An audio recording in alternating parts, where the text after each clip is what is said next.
Qin Yichen hampir tidak menghabiskan energi, dan memperkenalkan fasilitas di kota reruntuhan dengan jelas. Setelah tur ini, pengaturan setiap tempat sangat masuk akal. Selain itu, sudah ada orang percaya yang telah menetap sebelumnya. Dengan bimbingan mereka di sepanjang jalan, pengenalan struktur kota reruntuhan menjadi jauh lebih mudah.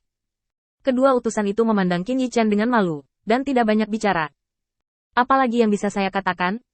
Pengadilan Dewa Tertinggi menganugerahkan kota reruntuhan kepada Qin Yichen, dan masalah ini sendiri hanya cocok untuk gelar. Dan untuk mengatakan hal lain, itu benar-benar tidak sesuai dengan aturan sama sekali.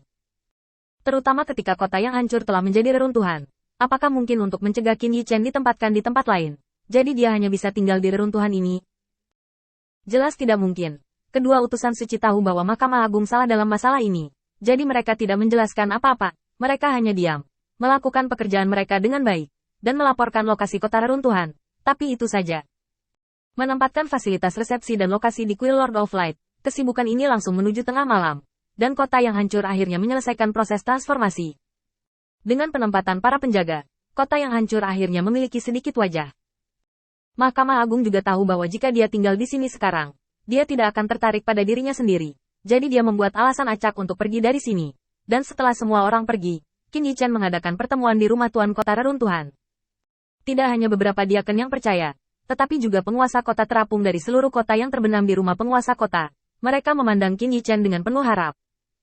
Mereka tidak pernah berpikir bahwa Qin Yichen dan Mahkamah Agung telah menjadi situasi seperti itu, dan bahkan memiliki konfrontasi rahasia, dan ketegangan akan merobek bagian terakhir dari daun ara. Qin Yichen masih bisa membuat Mahkamah Agung begitu formal. Berikan hak dan status Qin Yichen.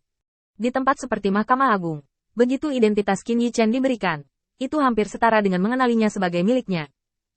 Di masa depan, jika Mahkamah Agung ingin menyerang Qin Yichen lagi, itu tidak akan menjadi alasan umum untuk memprovokasi konflik, juga tidak akan dapat memulai pengepungan dan penindasan tanpa alasan seperti di masa lalu. Qin Yichen sekarang adalah salah satu penguasa kota terapung yang menakutkan di alam abadi. Sekarang dia berpikir untuk menyerang Qin Yichen, dia harus menimbangnya dengan hati-hati. Akankah Tuan Kota Terapung memiliki pendapat tentang masalah ini? Sekarang Qin Yichen memiliki medali emas untuk perlindungan tubuh. Jika dia ingin berurusan dengannya lagi, dia harus menemukan alasan yang baik untuk menghentikan mulut penguasa kota terapung.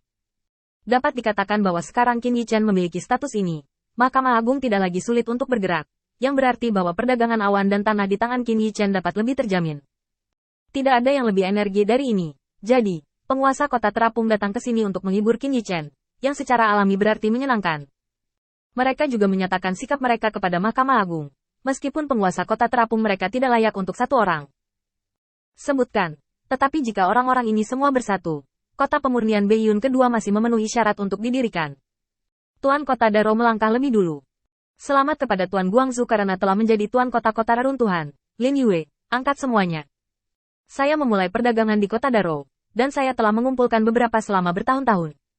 Saya pikir itu mungkin tidak berguna bagi penguasa cahaya. Saya memiliki hak untuk mengekspresikan hati saya. Saat bawahannya menawarkan kotak brokat dengan kedua tangan, Qin Yichen membukanya dan melirik 10 cincin penyimpanan. Sadar menyapu, Qin Yichen melihat hal-hal di dalam. Tentara Tao, baju perang, dan sumber daya yang tak terhitung jumlahnya. Termasuk tentara Tao yang tak terhitung jumlahnya, yang relatif langka untuk Qin Yichen. Tidak banyak orang di bawahnya yang memiliki tentara Dao, yang berdampak besar pada efektivitas pertempuran. Status baju perang dan prajurit Dao adalah sama, dan keduanya merupakan hal yang diperlukan untuk meningkatkan efektivitas tempur. Selain dua hal yang secara langsung meningkatkan kekuatan kuil penguasa cahaya, sumber daya ini juga cukup khusus. Yang paling penting adalah bahan untuk menghaluskan tanah awan kuil penguasa cahaya. Selain dari ini, ada banyak dekorasi. Sesuatu, sayang sekali. Dengan sumber keuangan Light Lord Temple saat ini, masih mudah untuk merombak reruntuhan, dan hal ini memiliki sedikit efek. Kamu punya hati. Qin Yichen meminta orang untuk mengambil kotak brokat, dan kemudian mengangguk. Penatua Sai, bagaimana perdagangan awan dan tanah mereka? Sai Lao tahu bahwa Qin Yichen ingin menunjukkan sikap kuil penguasa cahaya saat ini. Sekarang, untuk kuil penguasa cahaya, tidak perlu lagi mempertahankan wilayah Bintang Changlan, tetapi untuk memperluas kekuatannya. Perubahan ini juga berarti bahwa perlu memiliki hubungan yang baik dengan para penguasa kota terapung ini untuk memfasilitasi ekspansi di masa depan. Bagaimana menjelaskan pengabaian sanksi terhadap kota Darrow telah menjadi tugas teknis. Setelah berpikir sejenak, kata Sai Lao. Mengingat fakta bahwa kota Darrow membantuku menangkap pencuri terakhir kali, dan penampilan kota Darrow telah berubah, Jadi bawahanku mengizinkan mereka untuk menikmati aturan perdagangan awan dan tanah kota terapung yang normal 2 hari lalu. Dan mereka tidak lagi menduduki peringkat terakhir. Qin Yichan mengangguk. Sai Lao selalu bisa diandalkan di saat-saat kritis. Mengakui perubahan di kota Darrow. Dan menunjukkan bahwa mereka telah berkontribusi. Masuk akal dan masuk akal. Yang terpenting adalah menunjukkan bahwa perlakuan yang mereka terima sekarang bukan karena ucapan selamat kecil di depan mereka. Aku datang untuk merayakan hari ini. Perjalanannya melelahkan. Jika tidak ada yang bisa dilakukan, kamu sebaiknya tinggal di kota reruntuhan, dan biarkan aku melakukan yang terbaik dari persahabatan Tuan Tanah. City Lord Darrow buru-buru bersujud, dan setelah berulang kali memuji kebaikan Lord of Light, dia bangkit dan minggir. Meskipun hadiah yang dia kirimkan telah mengosongkan setengah dari kekayaan pribadinya, itu juga merupakan hal yang sangat baik untuk diakui oleh Lord of Light. Meskipun awalnya beberapa hari lebih lambat dari kota terapung lainnya, lokasi kota Darrow dan kamar dagang yang awalnya dimiliki, arus orang sangat besar. Inilah ibu kota pasca produksi Tadaro City. City Lord Darrow hanyalah salah satu dari banyak City Lords of Floating Void City. Butuh hampir 1 jam untuk mengirimkan hadiahnya. Selama proses ini, Qin Yichan memiliki kata-katanya sendiri untuk setiap penguasa kota terapung.